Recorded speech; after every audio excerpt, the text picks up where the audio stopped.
молчаливый концерт, без речей, без митингушек. Просто заключалось в том, чтобы вот на ступеньках вот этого дворца музыканты бы сели бы и просто бы дали небольшой концерт. Мы для этого как бы пригласили людей. Есть еще один момент, что его должны подвести. Есть текст обращения Леонида Мамонтова, Тамара Мамонтова и Валерия Гергиева с просьбой обратить на это внимание, потому что нам иногда кажется, что, потому что я знаю, что было абсолютно четкое распоряжение Тамара Мамонтова решить проблему. Мы считаем, что проблема решена, ну, скажем так, чисто формально. Когда сегодня Булат обвиняет в том, что он капризничает, вот даже вот по примеру вот этого, Булат говорит, что для любой нормальной, мы же понимаем, работы нужны условия, что вот параметры оркестра требуют соответствующих параметров помещений, акустических и так далее, чисто физических, гигиенических, как угодно, чтобы оркестр мог вести абсолютно нормальную профессиональную репетиционную деятельность. Без этого любой конечный продукт, он будет некачественным, он будет, ну, во всех смыслах.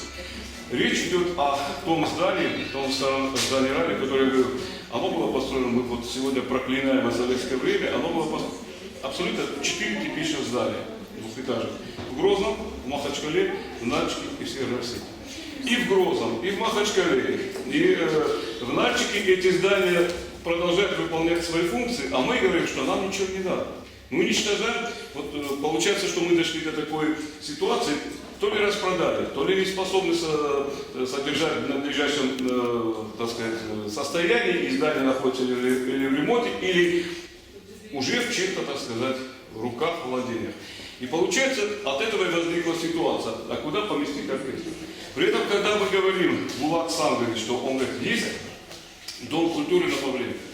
Он и назывался Дом культуры имени Коста Хайтагурова, когда его превратили в молодежный центр, он просил, дайте там, чтобы мы там найдем грамотную организацию процесса репетиционного, всегда можно найти время, не ущемляя права ни остальных коллективов.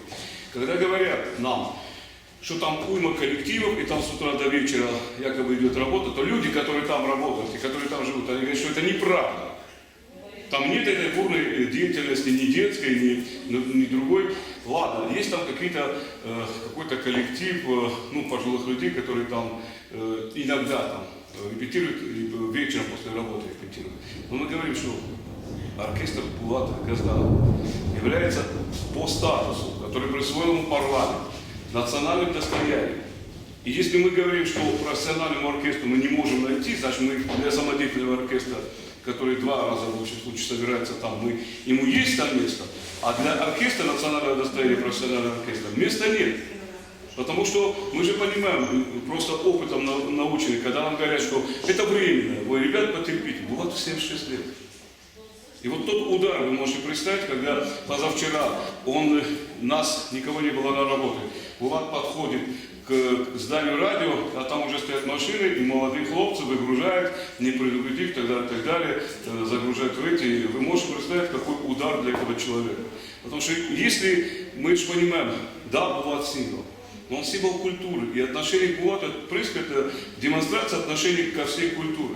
Сегодня очень многие, мы когда говорим, что кризис культуры и так далее, но нужно же какие-то шаги предпринимать, чтобы вот хотя бы потихоньку этот кризис не развивался, не уничтожал эту культуру, а какие-то преодолевать этот кризис. Когда, опять говорю, что это на самом деле уникальная студия.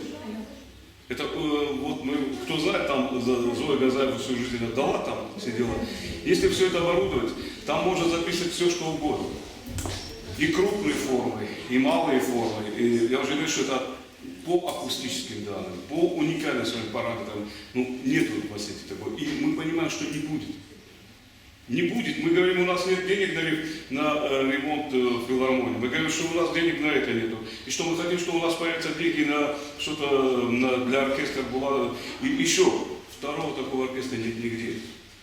Ни в Махачкале, ни в Дагестане, ни в Кабарде. И мы просто вот каким-то мы говорим, не нужно, вот он экономически неэффективный, а вы мне назовите любую культуру, любой театр, который является экономически эффективным, и он приносит прибыль или еще что-то. А у нас я всегда говорю, культура малого народа, она не может являться, она не является по определению экономически эффективной, она не может приносить достаток. Это культура нашего малого народа. У нее нет резервов для того, чтобы приносить прибыль. Потому что прибыль в том, что мы ее сохраняем, и она продолжает оставаться. Прибыль в том, что мы сможем наше новое поколение научить сказать, что вот это наша культура. Вот это то, что нам оставили предки. Это то, что нас отделяет, отличает от других народов, то, что нас делает остальным. Если мы вот это, мы старшие сегодня не будем сохранять, то молодые видят это. Если им старше не надо, зачем? Надо. Значит, это плохо, значит, не надо. Да, второй день. А так тут официально как бы причина формулировка такая. Во-первых, я абсолютно четко знаю, потому что это как бы фактически. Когда сначала Булат принадлежал Господи авиакомпании. Ему было сказано, клятвенно, Булат, не бойся, ты останешься в штатах компании, никто тебя не тронет. Человек, который это сказал, он за эти слова, так сказать, и это. Потом Булату говорили, что Булат, не беспокойся, в 2013 году будет ремонт, и ты обязательно вернешься в это здание. Теперь выясняется, что в декабре, оказывается, проведены, здание было выставлено на торги, и, как называют, вообще смешная цифра называется, 200 тысяч рублей здание, ну, я так услышал, здание продано. Оно будет, то есть люди, которые пришли, говорят, что это отдали ФСБ. Но когда мы просили, покажите корочку, покажите, никто нам ничего не показал. И все это само по себе создает почву для каких-то домыслов, для каких-то слухов и так далее, и так далее.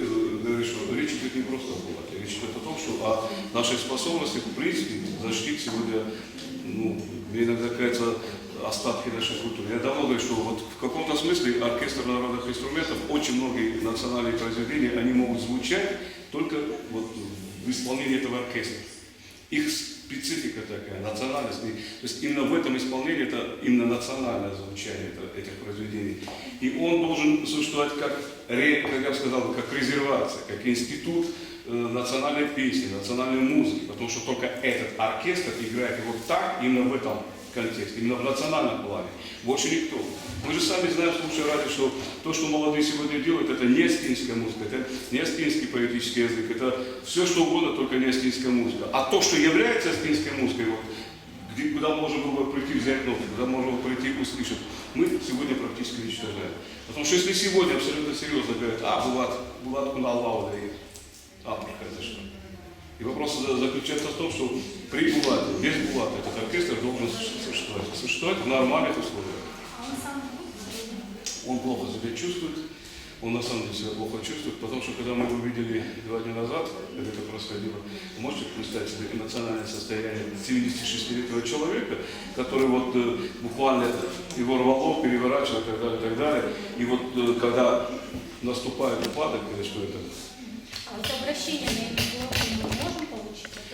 Я мы ждем, вот должны подвести его, мы хотим, чтобы люди, обязательно, да, мы хотим, чтобы его должны подвести, люди подписать обязательно. Позиция Министерства культуры по этому вопросу? Они говорят так, просто опять-таки что мы предлагаем, вот сегодня мне позвонили, сказали, что в 15-м регионе Фатима Хабалова сказала, что обвинила Булата в капризности, что вот мы ему предлагаем, он не хочет и так далее, и так далее. Вот когда, опять-таки, когда Булат говорит, вот здание на Павленко, ему говорят, ой, это городская собственность. Я говорю, а что, город и республика это две разные вещи? Если оркестр принадлежит, он таким же образом принадлежит и жителям города, и городу принадлежит. И мы знаем, что в нашей маленькой республике при абсолютно вот такой сверху низу подчиненности всегда можно найти человека, который может приказать сверху городским чиновникам. При желании этот вопрос можно решить. И с точки зрения, опять-таки, говорит, что работы это более подходящее здание. Ему предлагали старый кинокомплекс на Минина. Поезжайте, просто посмотрите. Там стены, которые шпунашные, там крысы, которые бегают по полу, там нужно менять окна, то есть это место абсолютно как бы не годится. И после этого, в принципе, я не знаю, по-моему, вот это звучало, то есть такого большого выбора, о котором якобы... Фойе Алана, фойе Астинского театра. Фойе. Ну, фойе, опять-таки, вы понимаете, там коллективы. Вот если вы, кто-то был вот в доме, один из этих вариантов назывался «Дом композиторов». Там оркестр, эстрадный оркестр, фойе тоже. Они, их оркестр, я там тоже работаю поменьше этого оркестра, они там впритык сидят. И говорят, вот давайте там репетируйте. Но там коллектив репетирует. Там, опять-таки, нет вот, объемов, масштабов, чтобы там еще один коллектив. Почему мы все время вот ужимаем? Вот понимаете, вот создавали культуру, в которой практически каждый коллектив имел свое помещение, а сегодня получается, что этих помещений все меньше и меньше. Извините, мы правильно же поняли, да? То есть сейчас вы отстаиваете, ну, вернее, как бы оркестр отстаивает как бы свое право на Павленко, чтобы Оркестр, я знаю, что Булат прежде всего просит, и мы считаем, что это в принципе при желании, при проявлении воли, это решаемый вопрос. Не притесняя, не претендуя на это здание, не говоря, не претендуя на то, что вот не желая никого побеспокоить и сказать, вот этих уберите, только нас. Нет, там вполне можно при грамотной организации графика работы можно найти время и место для оркестра Булата Газанова. И на сегодняшний из тех, что есть, да, мы говорили, допустим, есть на Чапаева дом принадлежащий культуры, при этом он тоже бездействует. Дом культуры слепых, глухонемых.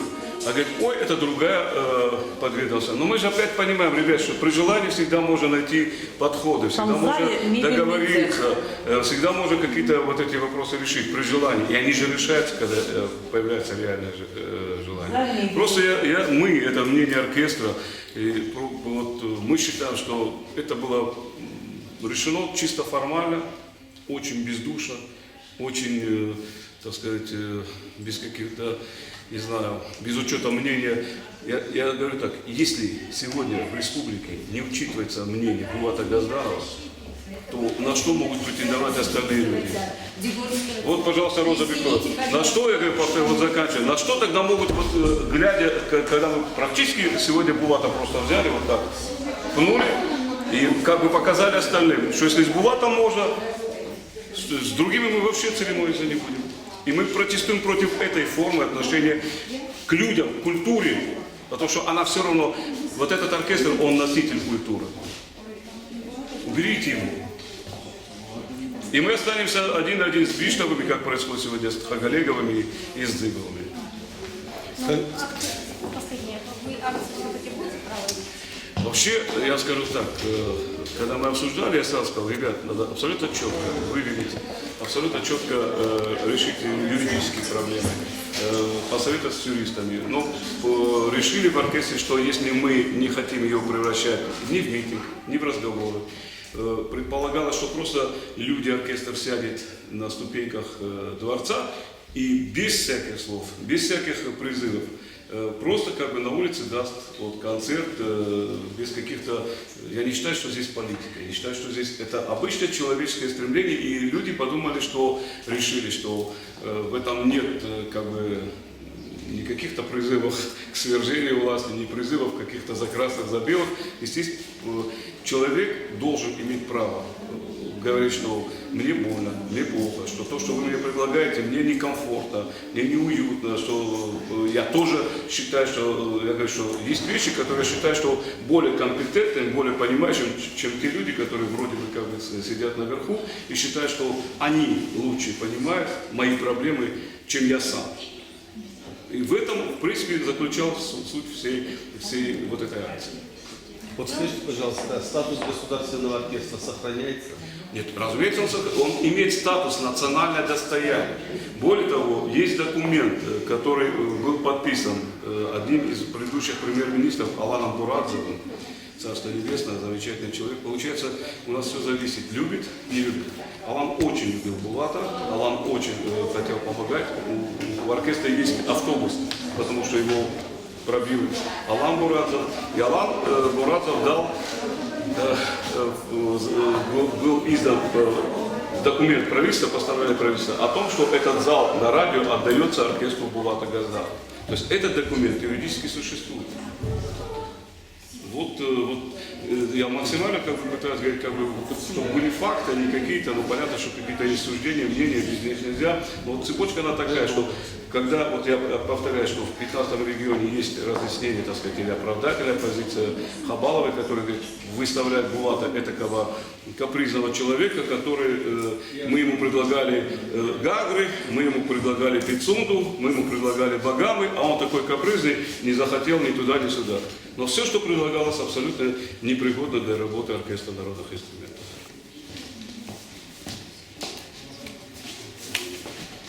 Это вот Роза может, помещение, да? Вот это помещение, вот это кто-то может посмотреть, вот как здесь музыканты будут сидеть и насколько здесь акустически. И представьте, кто был в зале, в том зале, который был, Алекс, который был там, и что вот это, но опять-таки вы поймите одно, вот есть один, о чем говорит Булат, о чем говорят многие музыканты. Зал по себе уникален. Зал по себе вот на радио, он уникален. Если в него вложить деньги и сделать из него студию, в которой можно записывать музыкальные, театральные, какие угодно, по малых, больших форм, каких угодно. Но вместо этого мы идем по пути разрушения, отказа и уничтожения. Это не созидание, это этапы уничтожения. И это надо понимать тем, сапожник должен точать сапоги, а кто занимается музыкой, он должен понимать, что на этих стенах музыкой заниматься нельзя. Даже репетиционные комнаты Осетинского театра, для того, чтобы можно было друг друга слышать, оббивались фланелью. Фланелью в свое время, чтобы актер чувствовал, о чем говорит другой. Это не место для создания музыки. И об этом идет сегодня речь. Нельзя в таком помещении, да, светло, да, чисто, да, для чего-то другого. Но не для того, чтобы играть музыку здесь. Здесь нельзя родить ничего достойного, потому что стоит чуть-чуть повысить звук. Я о громкости и тихости говорю сейчас. И все, на этом все кончится. Музыки не будет. Это вам скажут граммы. Я по-крестьянски об этом говорю. Но люди, которые это понимают, они это скажут. Поэтому люди должны заниматься тем делом, которое они понимают и знают. А не заниматься тем, чего ты никогда не делал, чего ты не знаешь и чем ты не должен заниматься. Вот это нельзя никому на откуп отдавать. Об этом надо спрашивать специалистов. Но я думаю, сегодня Булат Казданов в таком состоянии, когда еще может трезво разговаривать с другим человеком. Вот о чем хочется говорить сегодня. И нельзя вот загонять людей в такие условия. Кто зайдет в такой кабинет работать? Я хочу задать любому человеку, любому руководителю. Вот в такой кабинет захотят зайти работать? Спасибо, стены и крыши. Но зачем сюда? Зачем сюда загонять то, чем здесь нельзя заниматься на этом? Вот все, что я хочу задать. Любой вопрос, я отвечу за тебя везде. Но на всем Северном Кавказе нету ни одного такого зала, какой за собой оставил Ахшарбек Абузаров. И этот зал создавался при нем. Я видела, когда 10 листов фанеры накладывали друг на друга, расчерчивали верхний лист и в одинаковых друг от друга расстояниях сверлили дырки для того, чтобы эти дырки создавали определенную возможность смягчать звук, поглощать звук, чтобы от стен не отскакивало. В этом зале записывались огромные, мощные наши произведения, наших композиторов. Сегодня мы 10 лет больше демонтировали операторскую, режиссерскую, демонтировали. И сегодня никто ничего уже из того, даже за последние 10 лет написано, ничего записать не может. Зоя Газальевна профессиональный звукорежиссер. Руки чешутся в нее, работать хочется, записать хочется то, что слышится. Ну можно это понять, а? Ну можно этот зал сохранить, не заносить топор над этим залом. Вот о чем идет речь. Все можно. Закрыли им в свое время и воду, закрыли туалеты, вырубили свет. Спасибо Казбеку, Кудзаеву, который пошел, увидел их, как в пальто, в шубах репетировали зимой, купил им колорифер, привел мастера, который подключил, и они с этим работали колорифером всю зиму.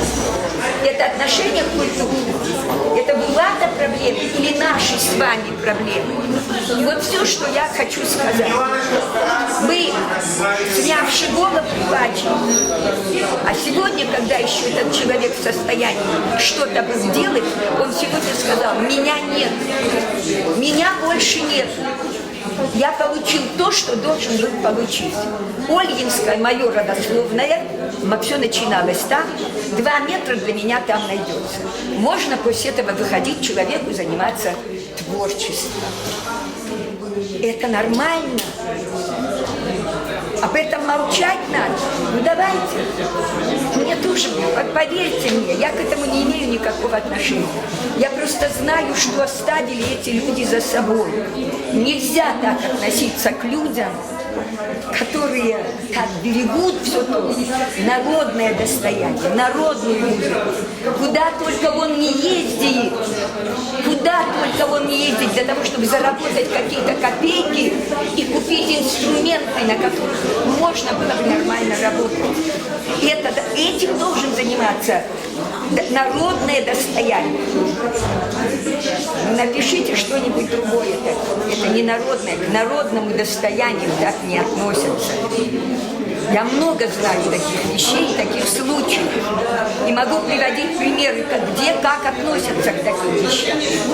Да если хотите, Булат сегодня это бренд наш.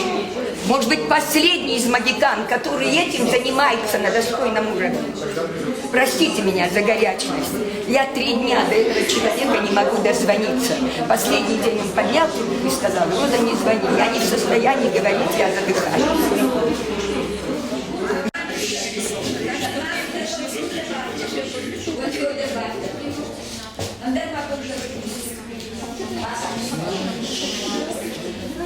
Да, Света Иванова. Дирижер. Гармонистка, дирижер.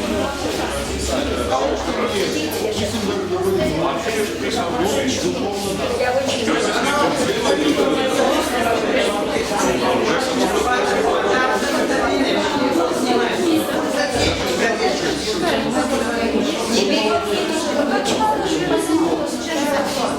Просто это все сопоставить. Мы берем сейчас наш, такую экспертизу помещения мы сейчас производим.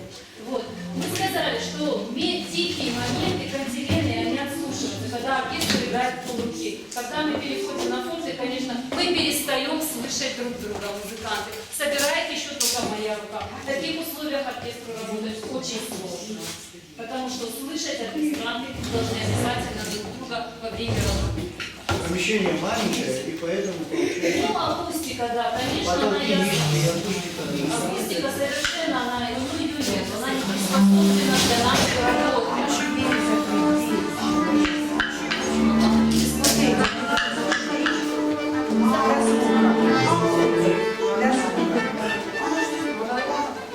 Пожалуйста, до самого начала сыграем.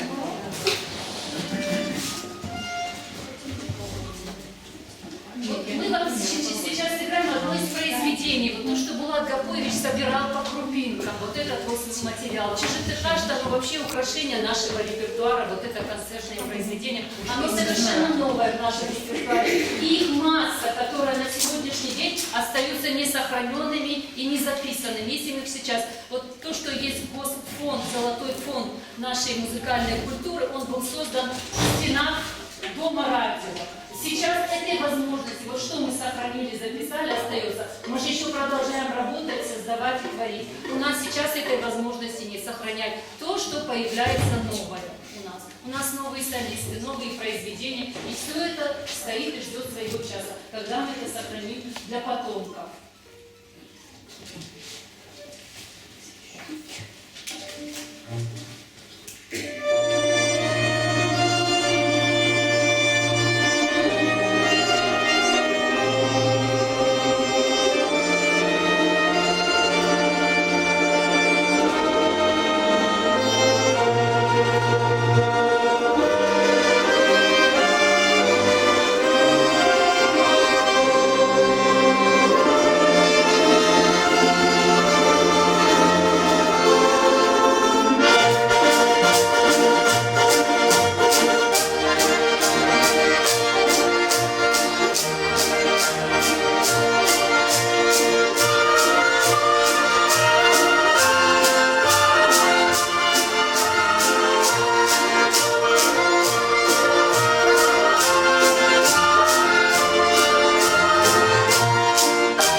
Ну вот грохот. Стены должны поглощать звук, чтобы он не отражался. С этим как можно работать, мы просто не знаем. Поэтому мы решили сегодня вынести репетицию на улицу. Там будет куда приятнее работать, чем здесь. Это не революция, это не борьба, и не вот, ну просто это наше мнение, что в этих условиях национальный государственный оркестр, ну, работать не должен. Это недостойно. Вам не разрешили туда выйти? На улицу нам не разрешили сегодня выйти, потому что это правонарушение, которое влечет за собой уголовную ответственность. Здесь сотрудники были? Да, Сотрудники органов, да, были. нас предупредили. Мы просто хотели сказать, что мы не согласны, мы не воюем, мы не боремся. Искусство это миротворцы, которые связывают даже воюющие народы.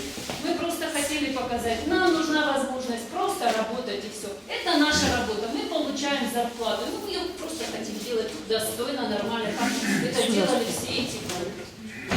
Мы можем это принять как временное пристанище. Мы готовы, пока решат, найдут более подходящее для нас помещение. Мы готовы. Но разве это правонарушение? Многие играют на улице. Ну, как видите, сочли это правонарушение, что мы нарушаем общественное спокойствие, общественный порядок. И вот мы сегодня здесь общаемся.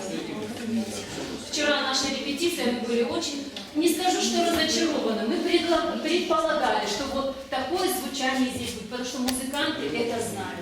Что студии специальные строятся для того, что акустики работают, специалисты, чтобы создавать специальный звук, который был вот именно не искажать звук, а подавать его таким, как он есть в натуральном виде, и снимать настоящий чистый звук. Вот над этим бьются специалисты мира. А сейчас даже акустиков нет. То есть, если вы захотите, вы не найдете, кто бы построил сейчас такую студию. Вот в чем дело. Ее легко порушить, но создайте новую, попробуйте создайте. И специалистов просто нету.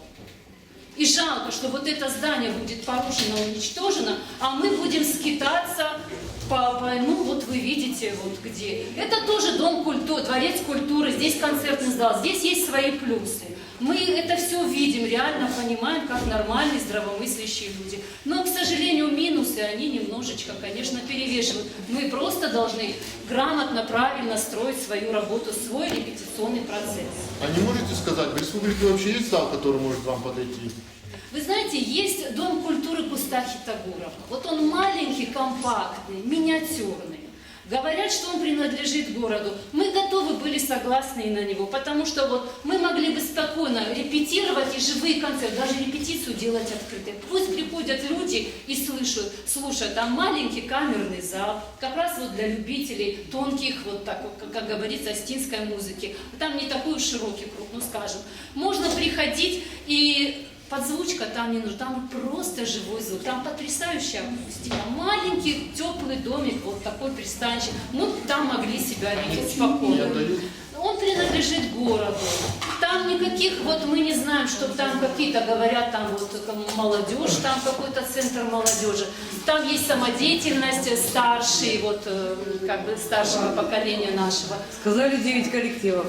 Вот, ну...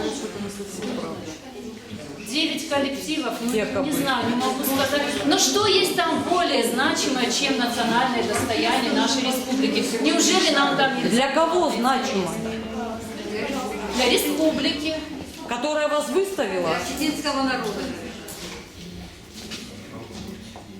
Из Дома радио, почему нас выселили? Ну, этот вопрос стоит давно нас. Почему радио выселили оттуда? Они сейчас, извините, друг на друге и сейчас на телекомплексе работают. Это уже процесс, который он начался, сейчас он выселение завершился. Видимо, это кому-то, он на сегодняшний день это здание принадлежит. И хотя за нами было постановлением правительства закреплено это здание, в тот момент, когда вообще оркестр выбросили на улицу, а он уже был никому не нужен, когда Москва от нас отказалась, радио и оркестр принадлежали Москве в свое время. Оставили только информационку, отобрали какие-то вот коллективы, сейчас своими силами там радио пытается что-то сделать в национальной программе. Мы остались за бортом. Дай Бог здоровья Льву Бартовичу Дзугаеву, который он был министром на тот момент, и он принял под крыло Министерства культуры оркестр, и постановлением правительства за нами была закреплена вот эта студия на радио, в которой мы вот еще вот эти все годы работали, 2005 года. Вот.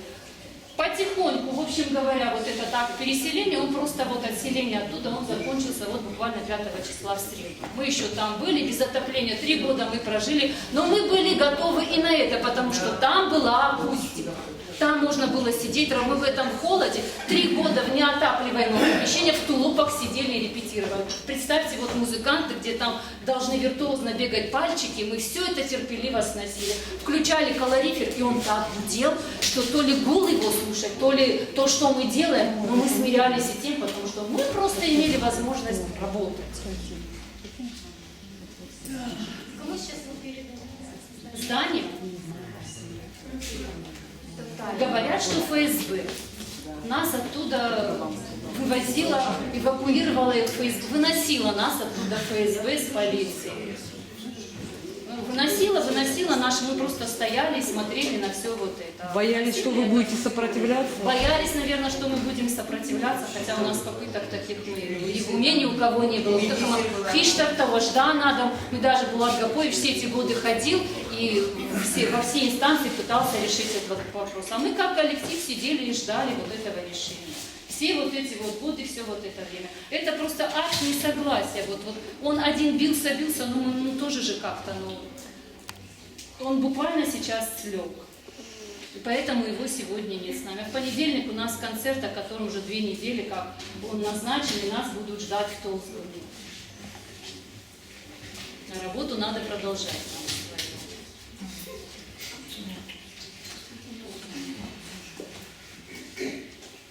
Кто-то хочет что-нибудь сказать из оркестрантов? Из того, что я упустила, может сказать. Петрович, хотите что-то сказать? Я считаю, что это уважаемый коллектив, самый уважаемый. 75 лет это года. У нас в республике второго такого коллектива нету с таким стажем работы. В 1942 году его создали, в годы Великой Отечественной войны. Он был тогда нужен. А сегодня мы не нужны, получается так. И предполагаются все вот действия такие, да? У нас забрали зал, студию, нас поселили в место, где мы не можем полноценно работать, где начнется наша неминуемая деградация. Марина вчера возмутилась. Я тихо играть не планирую, не хочу. Это будет деградация моя. Я не хочу я работать, хочу нормальным, полноценным звуком.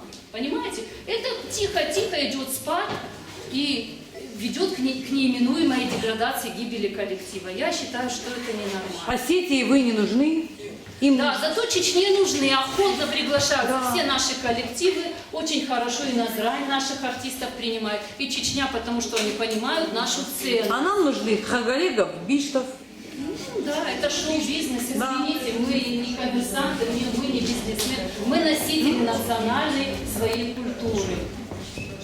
Кровь и соль нашего народа, вот это все мы несем в себе.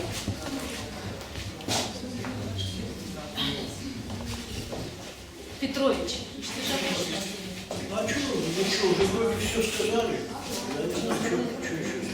да, просто уважаемые люди, ну нельзя, я думаю, не надо с людьми, мы друг Я с просто другом не должны так обращаться. хотел 2-3 слова таких сказать, что чиновники, они приходят и уходят. Вот. Если закрыть наш коллектив, это все к этому идет. Потому что если у нас не будет условий, мы не сможем дальше работать.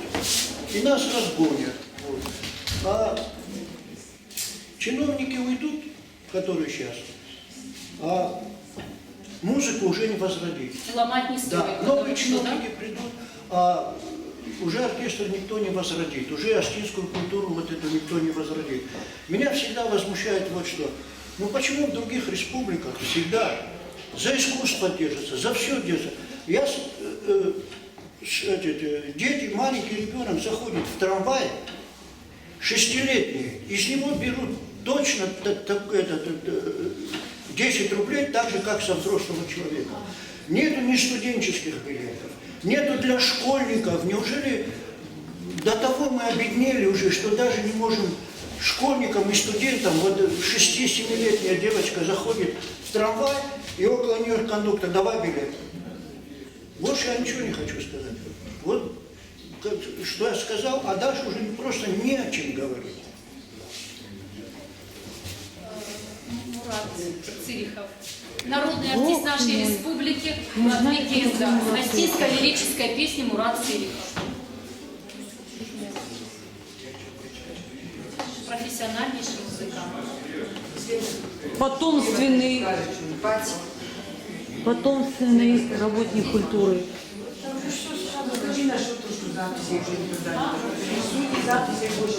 Ну, я это озвучила, потому что писаться возможности реальной больше. Ни хор записать, ни оркестр. Я скажу вот что.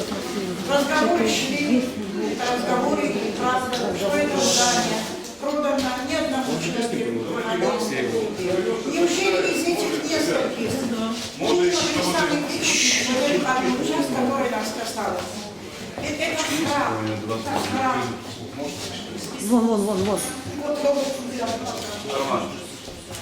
И мы просто до последнего боролись за него, пока нас буквально силой. Понимаете? Если можно. Вся республика приезжала сюда. Это и самодеятельность, это и колхозы, это и доярки, это и заводы, это и фабрики, и интервью, и все. И вот это пение, героические хоры, народные театры, все это записывалось там. Дай Бог, Кадагашу, Уйчичко, Тауса, студии. Вот, ночь дорога, 100 лет назад, Кадмарду, вот там, прошу, камень Каваза. Это трогать невозможно. Дотронуться до этого зала, ликвидировать этот оркестр, это равносильно уничтожить осетинский язык. Если можно, просто зачитаю, как бы для всех, вот только что привезли вот это обращение, а потом вы сможете получить, а все желающие и поставить свою подпись. Но чтобы это было понятно, главе Арсеналания Маусову Таймуразу Дамбековичу, художественному руководителю Мариинского театра Гергиеву, обращение, уважаемый Таймураз Дамбекович, уважаемый Валерий Мисалович. К вам обращаются граждане Осетии, для которых национальная культура не пустой звук, а часть их жизни и мироощущения, для которых имя Булата Газданова давно стало символом этой культуры, ценностью, отношение к которой само по себе определяет уровень и отдельного человека, и в чем-то формирует ментальность целого народа. Более года назад появилось открытое письмо на имя главы республики Маусрова ТД с просьбой помочь оркестру, который остался в неотапливаемом зале Старого дома радио. В нем была и просьба сохранить уникальный зал-студию, аналога которому больше нет в Осетии. Когда-то подобные здания были построены в 4 Кавказских республиках, но только в Осетии решили, что ни здание, ни зал нам больше не нужны. Здание Дома радио было выставлено на торги и продано за смешную сумму. Но во всем этом самым больным является отношение к оркестру народных инструментов, имеющему статус национального достояния, и его бессменному руководителю, народному артисту России Булату Газданову. Да, было распоряжение главы республики решить проблему, но не создавая новую проблему. Практически насильственное выдворение оркестра из зала Дома радио и столь же насильственное размещение его в 2 комнатушках Дворца культуры ОЗТ. И есть это новая и еще большая проблема. Когда-то Булату Газданову обещали не выводить его оркестр за штаты телерадиокомпании «Алания». Совсем недавно ему обещали вернуть коллектив в отремонтированное здание Дома радио. Ремонт должен был начаться в 2013 году. Сейчас уверяют, что 2 комнатушки на 3-м этаже Дворца культуры ОЗТ лишь временное пристанище. Но вспомните о возрасте Булата Газданова и тех, возможно, отнятых этим изгнанием годах его жизни. Никакие почести завтра не возместят реальную утрату сегодня. Во Владикавказе есть более достойный оркестр и Булата помещения. Необходимы лишь воля и желание.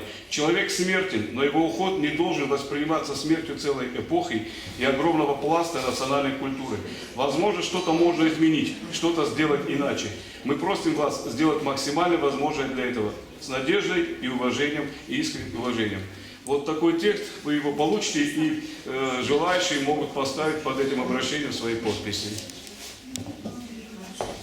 А больше нету? Есть там есть листы, как по форме полагается. Текст, автор, это коллективный труд. Да.